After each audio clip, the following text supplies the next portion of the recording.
Et si la zone de sécurité n'était qu'une illusion? Imaginez, en plein cœur de la région d'Odessa, un tir de missile russe frappe des spécialistes militaires étrangers, soigneusement dissimulés, censés être à l'abri de tout danger.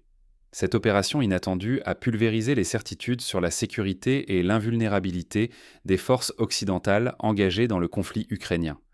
Partout en Europe, la réaction a été immédiate. Choc, sidération et remise en cause des stratégies établies. Dans les capitales européennes, la stupeur domine. Comment un appui pourtant discret et protégé a-t-il pu être si facilement ciblé? Cet incident expose crûment les risques majeurs du soutien occidental à l'Ukraine. Il révèle les failles du dispositif, mais aussi la vulnérabilité humaine derrière les choix militaires et diplomatiques. Car l'enjeu n'est pas seulement technologique ou tactique, il touche à la vie même des hommes et des femmes engagés et à la capacité des États à maîtriser le récit de la guerre. La zone de sécurité, si souvent évoquée, apparaît pour ce qu'elle est, fragile voire fictive. Chaque erreur de calcul peut entraîner de lourdes pertes humaines, éroder la confiance publique, déstabiliser les alliances et surtout élargir dangereusement le terrain du conflit. Alors, jusqu'où va vraiment la sécurité des forces occidentales dans une guerre moderne? Jusqu'à quel point sommes-nous prêts à croire en notre propre invulnérabilité? Pour comprendre comment une telle faille a pu se produire, il faut revenir sur le contexte, les choix et les dynamiques stratégiques qui ont précédé ce choc. Odessa, cœur logistique, nouveau point chaud et théâtre d'ambitions rivales. Dans la tourmente du conflit, cette ville portuaire sur la mer Noire incarne un enjeu stratégique majeur, aussi bien par son histoire que par sa position sur les routes maritimes et commerciales vitales de la région. Depuis des siècles, Odessa est la porte d'entrée incontournable de l'Ukraine vers le monde extérieur. Son port, pivot des échanges économiques, est devenu un centre névralgique pour le transit de ressources, de matériel militaire et d'assistance. Face à ces enjeux, l'Occident a choisi de renforcer sa présence, mais dans la plus grande discrétion. D'anciens bâtiments, jadis laissés à l'abandon, ont été réaménagés pour servir de refuge à des spécialistes militaires venus de différents pays européens. Ce choix était loin d'être anodin.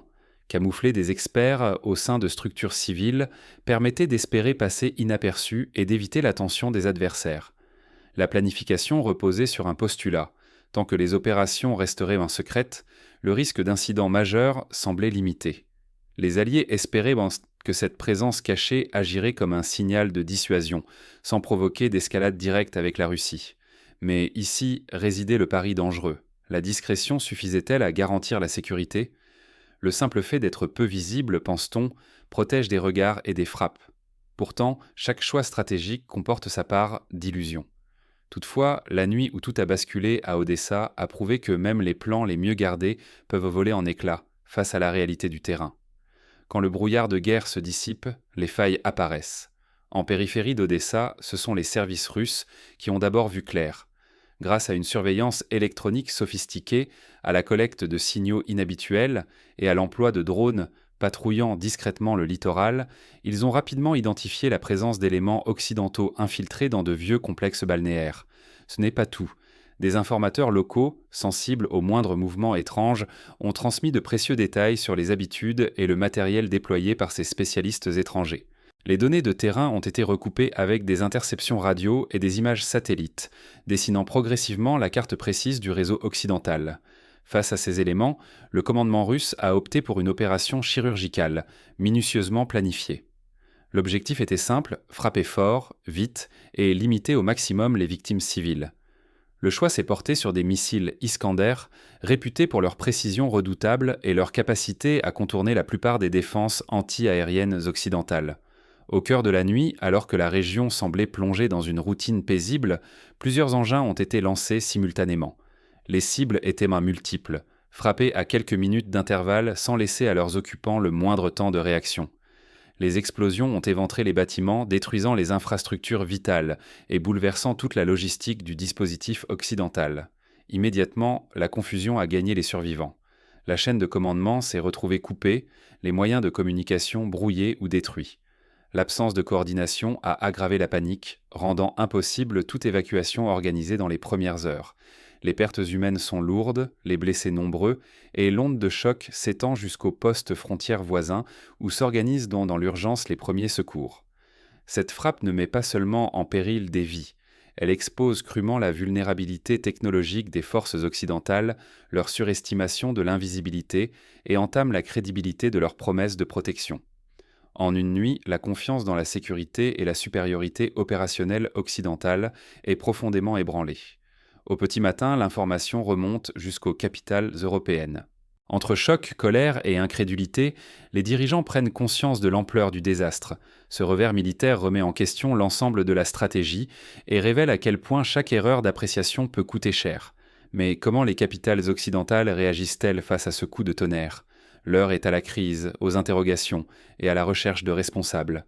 Quand un missile change la donne, tout le monde doit réagir. L'onde de choc de l'attaque s'est répandue bien au-delà d'Odessa, frappant de stupeur Paris, Londres et toutes les capitales européennes. L'incrédulité domine. Comment des spécialistes réputés invulnérables ont-ils pu être ciblés et touchés si facilement ? Pour beaucoup de responsables, c'est une gifle brutale à la confiance dans les dispositifs de sécurité occidentaux. En France, les réunions de crise se succèdent. La presse nationale se fait l'écho de l'émoi à l'Élysée, où l'on s'interroge sur la pertinence des choix stratégiques. L'opposition saisit l'occasion pour accuser le gouvernement d'imprudence et réclamer des comptes sur l'engagement militaire discret mais risqué en Ukraine. Même scénario à Londres où les débats internes s'enflamment. Fallait-il vraiment envoyer des spécialistes si près du front ? La tension grimpe au Parlement, les familles des militaires exigent des explications et les médias multiplient les reportages sur l'incident. Dans les pays voisins, l'inquiétude monte d'un cran. La Pologne, la Roumanie et les Baltes redoutent désormais un effet domino. Si leurs propres conseillers ou instructeurs sont aussi vulnérables, tout le soutien régional risque d'être remis en cause. Les états-majors repensent à la hâte leurs protocoles de sécurité, certains suspendent temporairement la rotation de leur personnel sur le territoire ukrainien. Le sentiment d'escalade incontrôlée flotte dans l'air. À Washington, la Maison-Blanche choisit la prudence. Les officiels américains répètent inlassablement qu'il ne faut pas répondre à la provocation par une escalade militaire. Face à la pression de certains alliés européens, les États-Unis préfèrent temporiser, refusant tout geste qui pourrait franchir un point de non-retour. Cette position prudente accentue la frustration de ceux qui, à Paris ou à Londres, attendaient un geste fort de solidarité et d'unité. Pour l'Ukraine, le bilan est amer. La défense locale se retrouve fragilisée, la confiance des partenaires s'effrite. Les promesses d'aide se font plus timides, les échanges d'informations deviennent plus réservés et la crainte d'un retrait progressif de l'appui international grandit à Kiev. D'un seul coup, l'illusion d'un parapluie occidental s'estompe. La vulnérabilité devient une réalité partagée.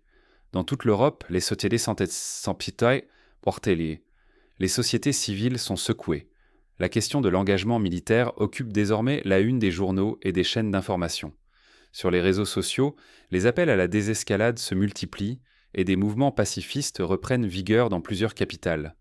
Des manifestations fleurissent devant les ambassades et les sièges des gouvernements. Les citoyens s'interrogent sur le prix réel de l'engagement, sur le risque d'entraînement dans une guerre qui, soudain, n'a plus rien de lointain. Les gouvernements eux-mêmes font face à une pression inédite. La moindre erreur d'appréciation, le moindre faux pas stratégique, risque désormais de provoquer une crise politique majeure, de diviser les alliances et d'alimenter la défiance des citoyens. La fracture menace la cohésion de l'Alliance atlantique, tandis que toutes les certitudes sur la sécurité collective volent en éclats. Face à ce choc, une question plane. Comment réagir sans aggraver la crise ? Il est temps d'examiner les stratégies envisagées et les dilemmes qui se dessinent pour les décideurs occidentaux. Quand la réalité rattrape la stratégie, quelles leçons tirer ? Le tir de missiles sur des spécialistes étrangers en région d'Odessa a démoli le mythe de l'invulnérabilité occidentale. L'illusion d'une protection totale a volé en éclats et les certitudes stratégiques sont désormais remises en cause. Face à cette nouvelle réalité, les États doivent repenser leur approche de la guerre moderne. La transparence devient essentielle. Chaque opération, chaque présence, chaque décision doit être évaluée à l'aune du risque réel.